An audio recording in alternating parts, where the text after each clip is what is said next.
Ibu minta tolong kepada Putri Ayu untuk memimpin baca doa dan Firya sama Putri Syifa untuk membacakan tadarus pada hari ini. Tadarus kita pada hari ini adalah surat Al-Mu'min ayat 12 sampai 14-nya ya. Silakan. Baik Bu. Baik teman-teman, mari sebelum kita belajar kita membaca doa terlebih dahulu ya. Berdoa dimulai. Berdoa selesai.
Dengan menyebut nama Allah yang Maha Pengasih lagi Maha Penyayang.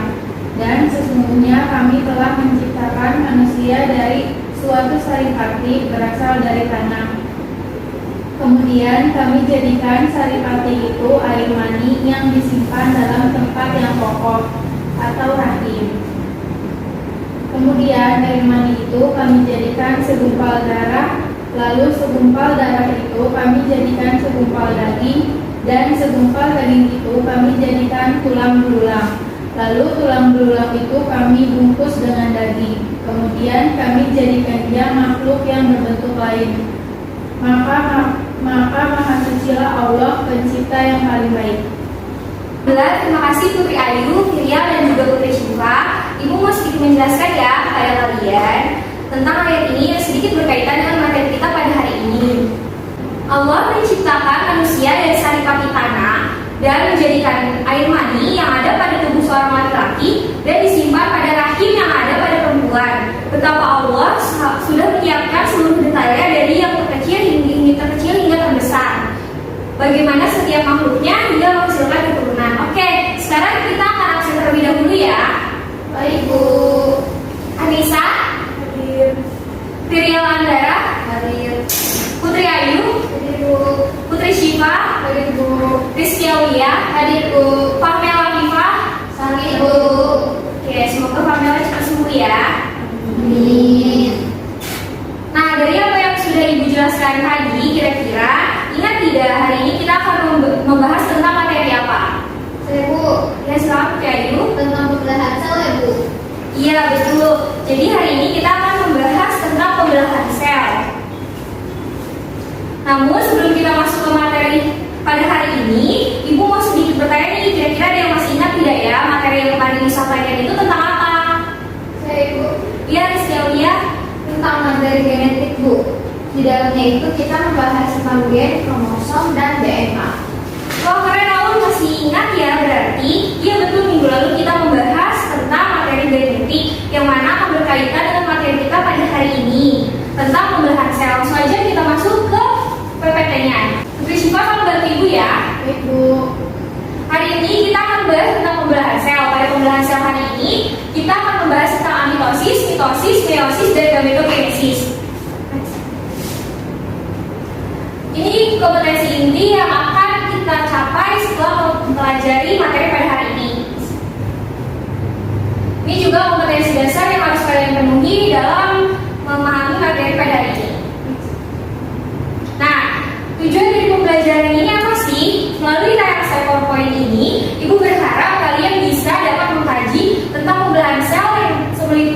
tujuan, proses atau tahapan, hasil dan tempat berlangsung dari pembelahan sel.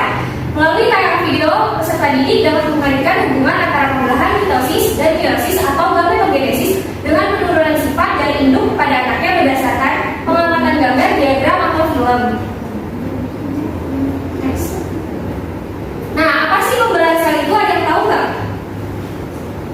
Saya, Bu. Ya, silakan Anissa. Pembelahan sel itu prosesnya membagi satu sel induk menjadi sel anakan ya, Bu? Oke, coba kita lihat ya. Ya, pembelahan sel adalah peristiwa di mana sebuah sel membelah menjadi dua atau lebih menjadi sel baru. Pembelahan sel merupakan cara sel memperbanyak diri atau yang disebut dengan reproduksi. Jadi apa yang tadi sudah disampaikan Nisa itu betul ya? Nah, ini yang pertama tadi ada mitosis. Mitosis adalah reproduksi sel membelah diri secara langsung tanpa melalui tahap-tahap pembelahan sel. Contohnya bakteri dan galon biru. Jadi untuk mitosis itu biasanya hanya pada bakteri dan galon biru atau hewan-hewan prokariotik. Nah, perhatikan gambar tentang pembelahan mitosis berikut ini. Coba ada yang bisa menggambarkan nggak deskripsi dari gambar ini? Saya mau coba. Iya, silakan Anissa. Jadi di gambar itu ada satu kromosom yang punya bagian-bagian, yaitu kromosom bakteri, membran plasma, dan dinding sel. Kemudian mengalami duplikasi kromosom, yaitu penumbuhan berlanjut dari sel. Nah, habis itu kromosomnya itu terbagi menjadi dua dan mengalami pembelahan sel. Jadi dari satu kromosom menjadi dua kromosom gitu. Oke, coba ya kita lihat benar atau tidak. Pada tahap ini terjadi replikasi DNA dan juga proses elongasi. Akibat dari proses elongasi dan replikasi DNA ini, kromosom akan membelah menjadi dua sehingga mengakibatkan membran plasma dan dinding sel berubah menjadi dua, sehingga kromosomnya itu akan terpisah. Setelah terpisah ini, maka dari hasilnya akan menghasilkan dua sel yang baru. Begitu ya kurang lebih apa yang tadi sudah sampaikan. Kasarnya sudah benar, tapi yang jelasnya tadi yang seperti dijelasin ya. Next slide, Bu. Nah, ini adalah contoh-contoh amitosis pada jenis bakteri yang lainnya. Nah, kita masuk ke mitosis. Mitosis adalah cara reproduksi sel di mana sel membelah melalui tahap-tahap yang teratur. Kenapa disebut sebagai tahap yang teratur? Ada yang tahu? Saya, Bu. Ya, silakan ya. Karena dilakukannya secara berurutan. Ya, betul, karena dia dilakukan secara berurutan pada tahap-tahap tertentu. Mitosis memiliki 4 tahap ya, profase, metafase, anafase, dan telofase. Nah, ada nih yang namanya tahap interfase. Interfase adalah tahap di antara profase sampai ke telofase di fase G1 dan G2. Tadi kan ada tahap interfase. Nah, pada tahap interfase itu inti sel melakukan sintesis pada bahan-bahan intinya untuk melakukan tahap pada mitosis. Nah, di sini ada nih prometafase. Nah, prometafase adalah peralihan dari profase 1 dengan profase 2, kemudian masuk ke metafase, anafase, dan telofase sehingga menghasilkan dua indukan yang baru. Nah, ini meiosis. Meiosis merupakan pembelahan sel yang berlangsung dengan 2 kali pembelahan yang menghasilkan 4 sel anak yang masing-masing memiliki separuh dari jumlah kromosom sel induk. Meiosis terjadi sewaktu pembentukan gamet-gamet saja. Pada pembelahan ini berlangsung melalui 2 tahap, yaitu meiosis 1 dan meiosis 2 tanpa melalui interfase. Interfase terjadi sebelum atau sesudah meiosis. Mengapa meiosis terjadi 2 kali pembelahan? Ada yang tahu? Saya tahu, Ibu. Iya, sekarang kayak itu kenapa? Karena pada pembelahan meiosis memerlukan kondisi kromosom yang seimbang. Maka dari itu tujuan dari meiosis 2 adalah untuk memisahkan hasil meiosis 1, yaitu berupa 2 kromatit agar membentuk sel baru. Ya betul ya, karena dia itu akan menghasilkan sel anak yang berjumlah 4 dan masing-masing selnya itu bersifat haploid. Ini adalah meiosis 1. Pada meiosis 1 ini ada fase profase 1 yang termasuk di dalamnya leptoper, zigoter, pacitan, diploter, dan diakinesis. Nah, diakinesis ini adalah fase pentingnya karena untuk memasuki fase metafase dia membutuhkan hasil dari diakinesis. Hasil dari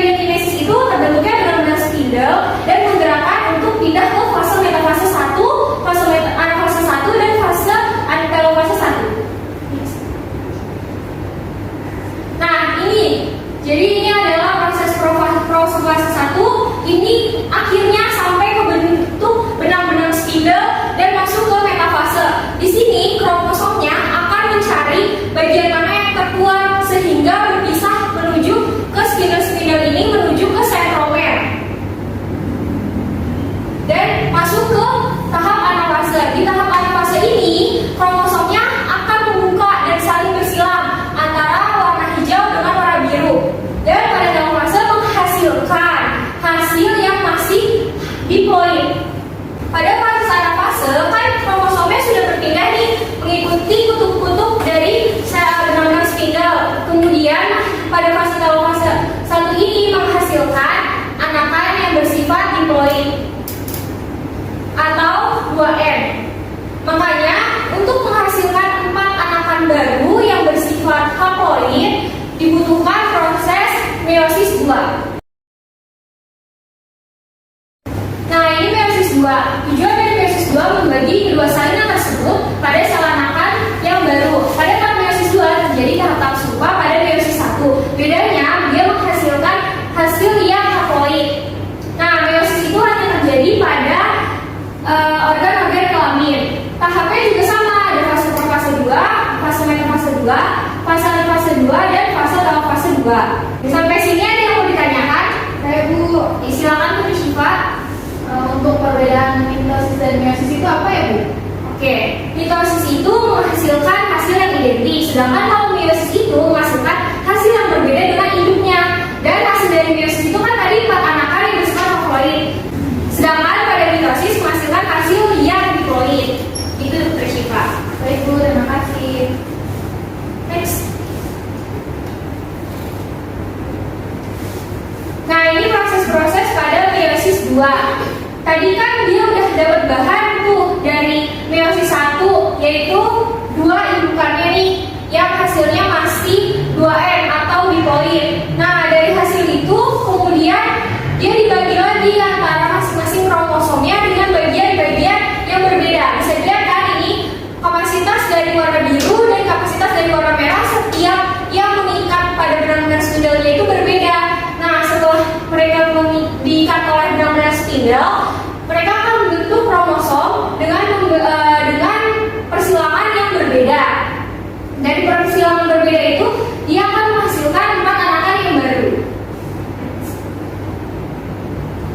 Nah, ini ya bedanya proses meiosis 1 dengan proses meiosis 2. Ada yang ingin bertanya? Ibu, Ya, silakan ya.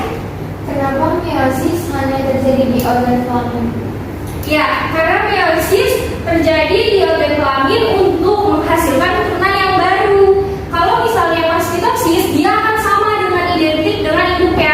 Sedangkan kalau meiosis itu dia akan menghasilkan sel baru yang sifatnya juga baru atau gabungan dari kedua induknya. Apa sudah mengerti? Sudah Ibu, terima kasih. Next. Gametogenesis pada hewan. Gametogenesis adalah perkembangan sel germinal diploid yang bersifat 2M menjadi kelamin berbentuk ovum ataupun spermatozoa yang sifatnya haploid, yang biasa disebut prosesnya oogenesis dan spermatogenesis. Proses pembentukan ovum disebut juga dengan oogenesis, sedangkan proses pembentukan spermatozoa disebut spermatogenesis. Nah, ini adalah proses dari oogenesis dan spermatogenesis. Nah, ini adalah bagian dari spermatogenesis dan oogenesis. Di spermatogenesis kalian bisa lihat spermatogonium menghasilkan spermatosit primer, kemudian melakukan meiosis 1 dan menghasilkan spermatosit sekunder. Dari meiosis 1 menuju ke meiosis 2 menghasilkan spermatid dan kemudian menghasilkan spermatozoa. Sedangkan pada oogenesis, oogonium membentuk oosit primer dan menghasilkan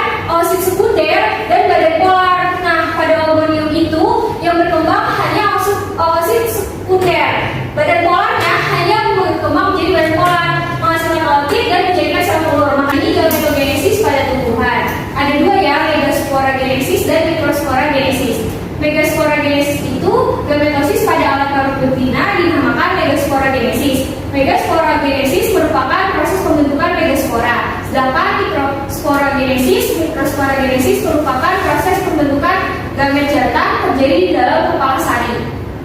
Sampai sini ingin bertanya? Saya Bu. Ya, selamat Syifa. Contoh dari tanaman megasporogenesis dan microsporogenesis Bu, apa aja ya? Contoh dari tanaman megasporogenesis itu biasanya pinus, sedangkan untuk mikrosporogenesis itu biasanya tanaman berbiji. Baik Ibu, terima kasih banyak. Ya, sama-sama. Nah, ini proses megasporogenesis. Next selanjutnya adalah gambar dari proses mikrosporogenesis. Nah, ini. Kalau tadi kan pada putih, kalau ini pada serbuk sari. Sampai sini ada yang ingin bertanya? Cukup Bu. Baik, kalau cukup, Ibu akan menayangkan video. Nanti simak baik-baik videonya. Nanti Ibu akan minta 2 orang untuk memberi kesimpulan dari video yang sudah kalian amati ya. Baik Bu. Silakan disimak videonya dengan baik ya. Apalagi bersama kita bagus. Pernah kalian berpikir kenapa tubuh kita bisa menjadi lebih tinggi? Atau kita pernah luka dan luka kita bisa sembuh? Nah, jika kalian belum mengetahuinya, mari kita bahas.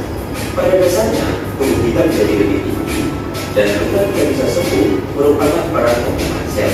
Nah, sekarang, apakah pembelahan sel itu? Pembelahan sel adalah suatu proses yang membagi suatu sel hidup menjadi 2 atau lebih sel anak. Sel mengalami pembelahan bertujuan untuk pertumbuhan, perbaikan, dan reproduksi. Jenis pembelahan sel ada 2 macam, yaitu pembelahan mitosis dan meiosis. Berikut penjelasan. Pembelahan meiosis hanya terjadi kenapa? Pada tahap ini, kromosom berjadian pada tahap pembelahan. Yang ketiga yaitu anak fase. Pada tahap ini, kromatin saudara dari setiap pasangan memisah menuju kutub yang berlawanan. Pada akhir anak fase, kedua kutub sel memiliki kromosom yang juga besar. Dan yang keempat, dalam fase. Pada awalnya, membran ini mulai masih bertabung, kemudian kromosom mulai bergerak.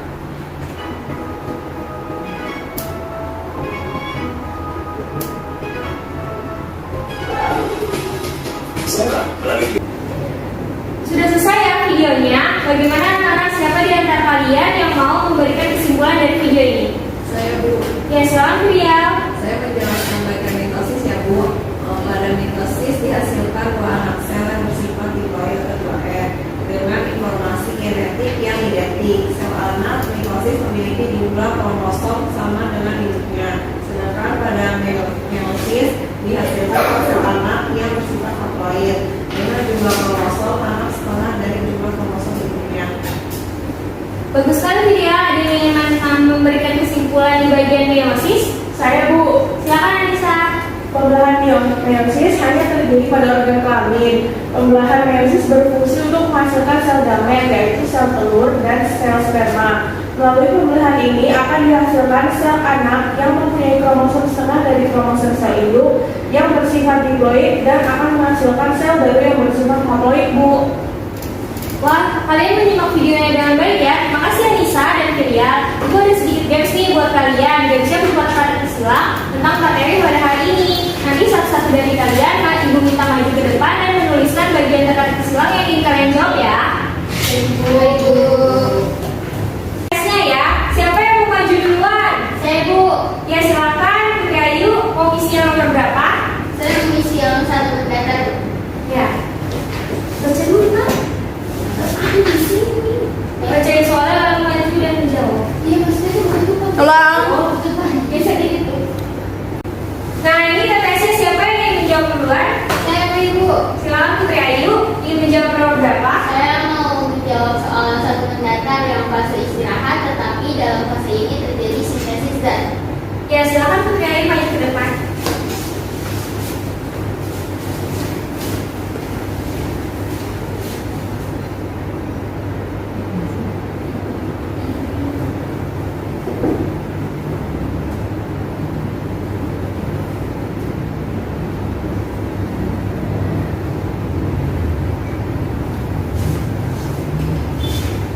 Oke, siapa lagi yang mau menjawab yang kedua? Saya, Bu. Oke, silakan Anissa mau menjawab nomor berapa? Saya mau coba yang 3 mendatar Bu, yang soalnya reproduksi sel, di mana sel membelah diri secara langsung. Oke, boleh. Silakan Anissa. Tunjukkan.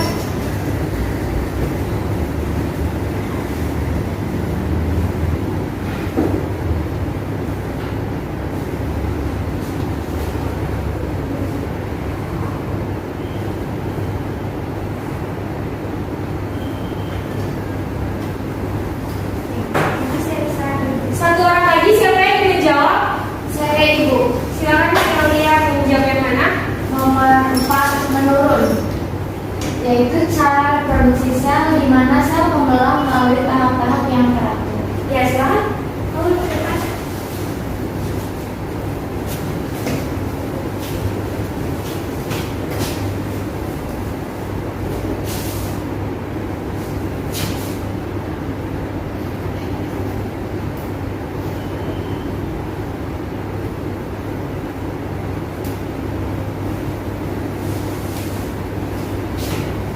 Terima kasih, Alun.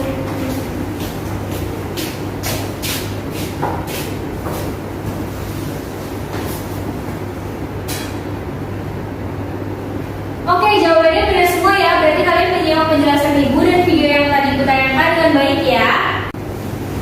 Oke, Ibu akan memberikan kalian proyek yaitu membuat maket dan replikasi pembelahan sel ya. Bisa berupa meiosis, mitosis ataupun gametogenesis atau mitosis. Nah, di sini Ibu ada contohnya. Nah, ini Ibu ada contoh dari proyeknya ya.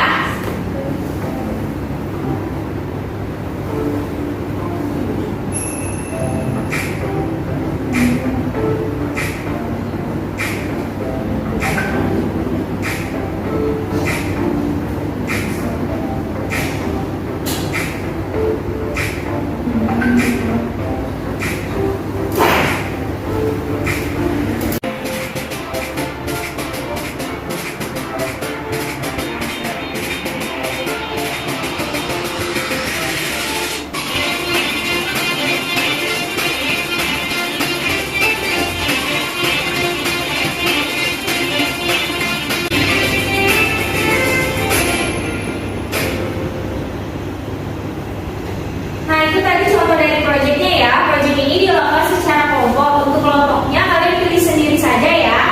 Baik, Bu. Kelompoknya dipilih sendiri. Ibu kasih waktu 2 menit untuk memilih kelompoknya ya. Baik, Bu. Sudah membentuk kelompok? Sudah, Ibu. Oke, boleh salah satu dari antara kalian menyebutkan kelompoknya siapa aja? Saya, Bu. Silakan Anissa. Kelompok saya terdiri dari Putri Syifa, Anissa, dan Rizky Aulia. Oke, makasih Anissa. Untuk kelompok selanjutnya. Saya Bu, kelompok saya itu ada saya sendiri, Firandara dan Putri Ayu. Oke, Miriam. Berarti ada 2 kelompok ya. Ini ada 2 kelompok ya. Yang pertama berjumlah 3 orang dan yang kedua berjumlah 2 orang. Oke, di sini Ibu akan membagikan LKPD-nya. Kan tadi kalian udah dikasih contoh nih. Nah, nanti dari LKPD ini diskusi bersama kelompok kalian. Kira-kira dan bahan apa aja sih yang diperlukan untuk membuat maket dari pembelahan sel ini? Baik, Bu. Ibu bagian LKPD-nya ya. Dua Rizky.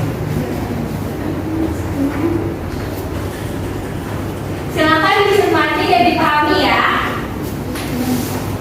Ibu kasih waktu 15 menit dari sekarang. Baik, Bu. Waktunya sudah habis ya. Baik, Bu.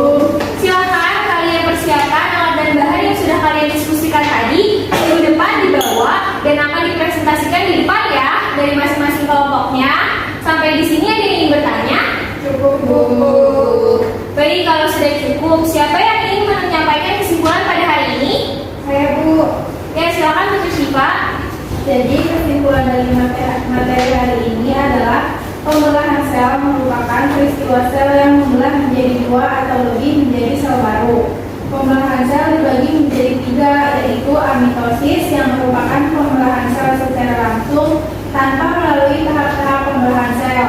Yang kedua ada mitosis, yaitu pembelahan sel secara teratur melalui beberapa tahap. Dan yang ketiga ada meiosis, adalah pembelahan sel yang terjadi sebanyak 2 kali. Sedangkan gametosis dibagi menjadi 2, yaitu gametogenesis pada hewan dengan spermatogenesis dan oogenesis, gametrosis pada tumbuhan dengan megasporogenesi dan mikrosporogenesi, Bu. Oh, lengkap sekali ya Putri. Terima kasih banyak. Sekian materi hari ini yang Ibu sudah sampaikan. Kita tutup dengan baca Alhamdulillah ya. Alhamdulillahirabbil alamin. Sekian, kurang lebihnya mohon maaf. Jangan lupa tugasnya dikerjakan dan dibawa di minggu depan.